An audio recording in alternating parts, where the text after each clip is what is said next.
Hello, Chicago.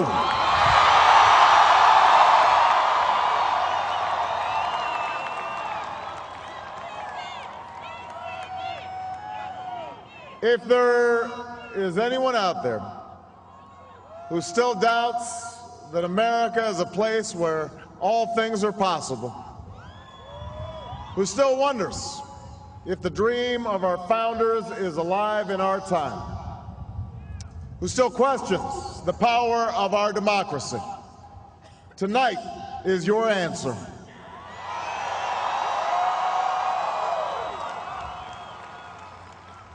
It's the answer told by lines that stretched around schools and churches in numbers this nation has never seen, by people who waited 3 hours and 4 hours, many for the first time in their lives, because they believed that this time must be different, that their voices could be that difference.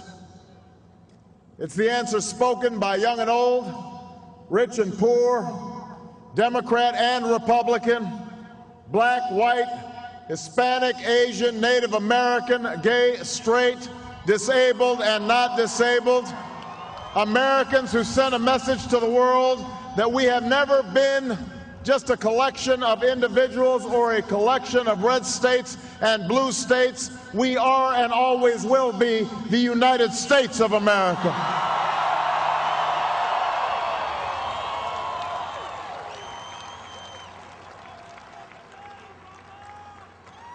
It's the answer that led those who've been told for so long by so many to be cynical and fearful and doubtful about what we can achieve, to put their hands on the arc of history and bend it once more toward the hope of a better day.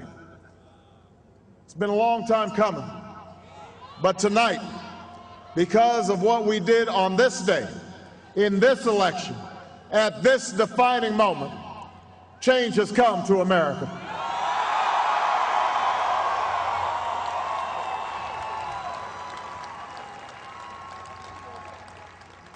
A little bit earlier this evening, I received an extraordinarily gracious call from Senator McCain. Senator McCain fought long and hard in this campaign, and he's fought even longer and harder for the country that he loves. He has endured sacrifices for America that most of us cannot begin to imagine. We are better off for the service rendered by this brave and selfless leader. I congratulate him. I congratulate Governor Palin for all that they've achieved, and I look forward to working with them to renew this nation's promise in the months ahead.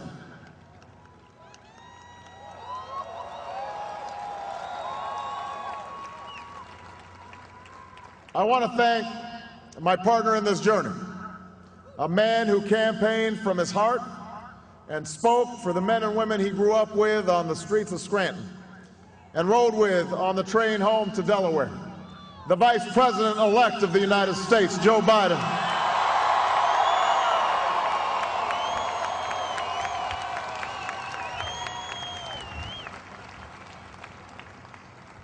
And I would not be standing here tonight without the unyielding support of my best friend for the last 16 years, the rock of our family, the love of my life, the nation's next First Lady, Michelle Obama.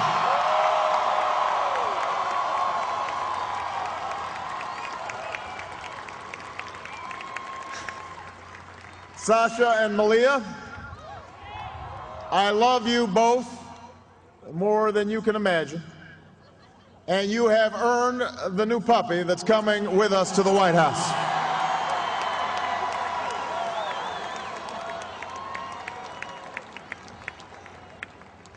And while she's no longer with us, I know my grandmother's watching, along with the family that made me who I am.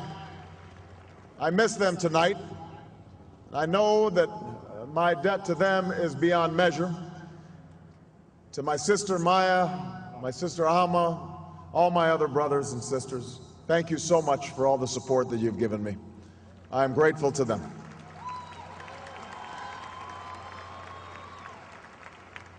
To my campaign manager, David Plouffe,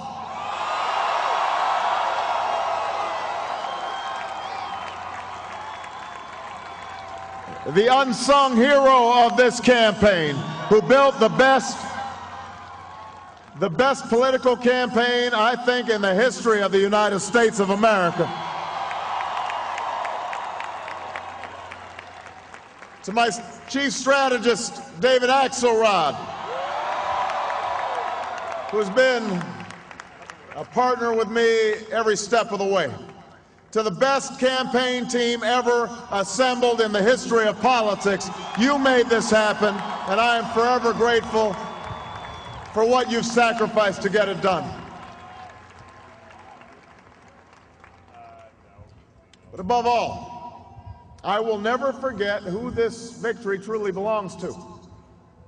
It belongs to you. It belongs to you.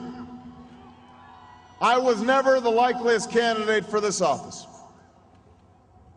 We didn't start with much money or many endorsements. Our campaign was not hatched in the halls of Washington. It began in the backyards of Des Moines, in the living rooms of Concord, in the front porches of Charleston. It was built by working men and women who dug into what little savings they had to give $5 and $10 and $20 to the cause. It grew strength from the young people who rejected the myth of their generation's apathy, who left their homes and their families for jobs that offered little pay and less sleep.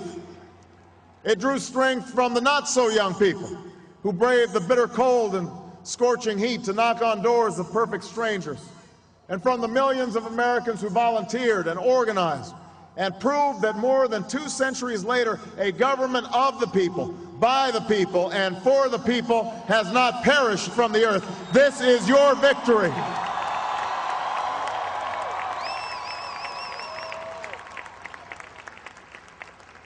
Now, I know you didn't do this just to win an election.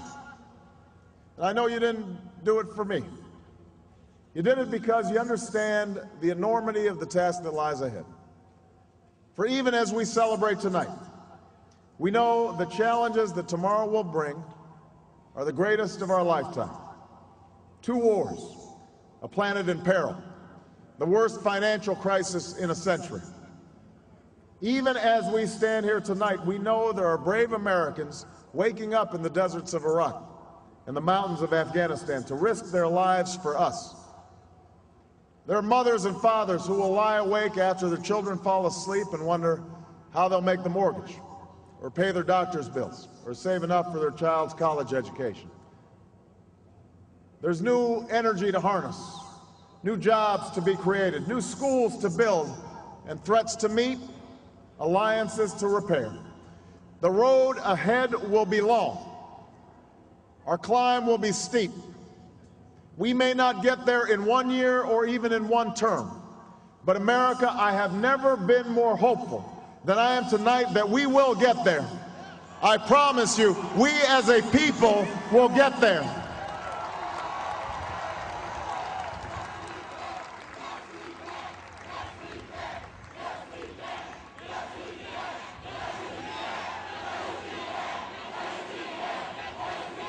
There will be setbacks and false starts. There are many who won't agree with every decision or policy I make as president. And we know the government can't solve every problem. But I will always be honest with you about the challenges we face. I will listen to you, especially when we disagree. And above all, I will ask you to join in the work of remaking this nation the only way it's been done in America for 221 years, block by block, brick by brick, calloused hand by calloused hand. What began 21 months ago in the depths of winter cannot end on this autumn night. This victory alone is not the change we seek. It is only the chance for us to make that change. And that cannot happen if we go back to the way things were. It can't happen without you, without a new spirit of service, a new spirit of sacrifice. So let us summon a new spirit of patriotism, of responsibility, where each of us resolves to pitch in and work harder and look after not only ourselves but each other. Let us remember that if this financial crisis taught us anything, it's that we cannot have a thriving Wall Street while Main Street suffers. In this country, we rise or fall as one nation, as one people. Let's resist the temptation to fall back on the same partisanship and pettiness and immaturity that has poisoned our politics for so long. Let's remember that it was a man from this state who first carried the banner of the Republican Party to the White House, a party founded on the values of self-reliance and individual liberty and national unity. Those are values that we all share. And while the Democratic Party has won a great victory tonight, we do so with a measure of humility and determination to heal the divides that have held back our progress.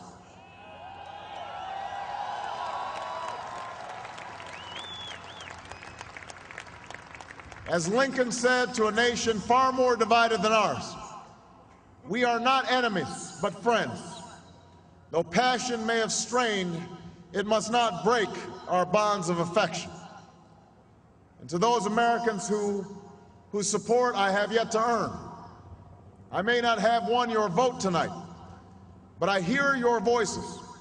I need your help, and I will be your president too.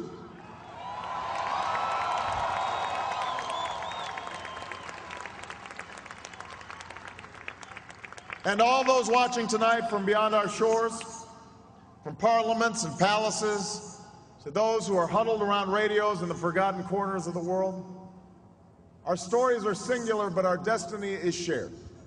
And a new dawn of American leadership is at hand.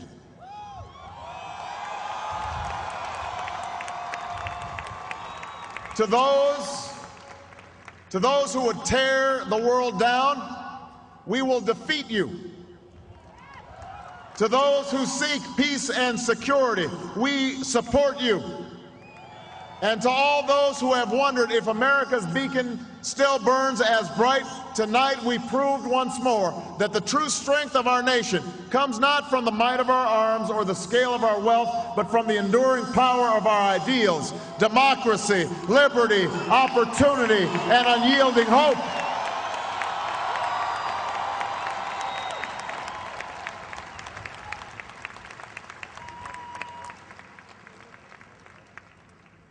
That's the true genius of America, that America can change.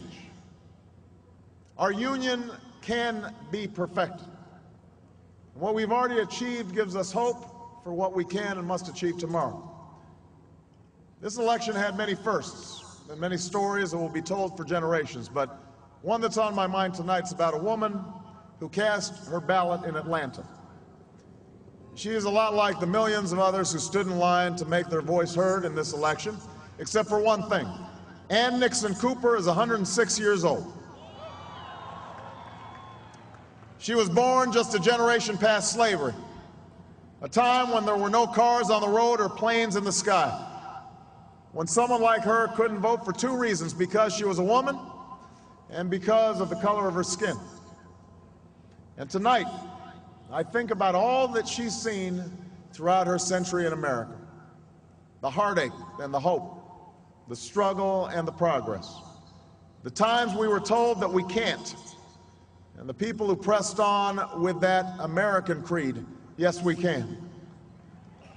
At a time when women's voices were silenced and their hopes dismissed, she lived to see them stand up and speak out and reach for the ballot: yes, we can. When there was despair in the Dust Bowl and depression across the land, she saw a nation conquer fear itself with a New Deal, new jobs, a new sense of common purpose. Yes, we can. When the bombs fell on our harbor and tyranny threatened the world, she was there to witness a generation rise to greatness and a democracy was saved. Yes, we can. She was there for the buses in Montgomery, the hoses in Birmingham, a bridge in Selma, and a preacher from Atlanta who told the people that we shall overcome. Yes, we can. A man touched down on the moon. A wall came down in Berlin. A world was connected by our own science and imagination. And this year, in this election, she touched her finger to a screen and cast her vote. Because after 106 years in America, through the best of times and the darkest of hours, she knows how America can change. Yes, we can. America, we have come so far. We have seen so much, but there's so much more to do. So tonight, let us ask ourselves, if our children should live to see the next century, if my daughters should be so lucky to live as long as Ann Nixon Cooper, what change will they see? What progress will we have made? This is our chance to answer that call. This is our moment. This is our time to put our people back to work and open doors of opportunity for our kids, to restore prosperity and promote the cause of peace, to reclaim the American dream and reaffirm that fundamental truth that out of many we are one, that while we breathe, we hope, and where we are met with cynicism and doubt and those who tell us that we can't, we will respond with that timeless creed that sums up the spirit of a people. Yes, we can. Thank you. God bless you. And may God bless the United States of America.